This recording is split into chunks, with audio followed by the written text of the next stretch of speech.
निवडणुकीत त्याचा फरक पडला. लोकसभेला आपण बघू, जर निकाल बघितले तर मराठवाड्यात फक्त मनोज जरांगे फॅक्टर म्हणून तिथे महायुतीला प्रचंड नाही, फरक तुम्ही पडला. नुसतं ते आताही- तेवढा फॅक्टरचा विषय नाही आहे.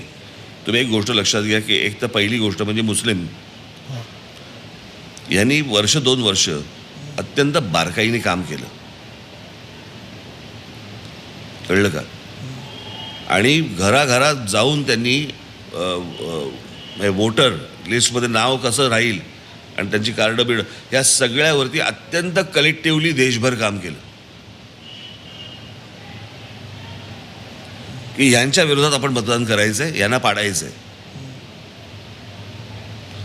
हा एका समाजाचा भाग झाला, बरोबर.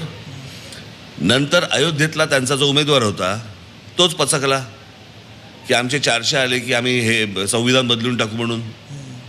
त्याच्यामुळे ते नॅरेटिव्ह फिरायला लागलं. त्याच्यामुळे दलित समाजातला जो भाग होता तो विरोधात गेला. आणि हा फॅक्टर मराठवाड्यामध्ये खूप मोठ्या प्रमाणावरती आहे.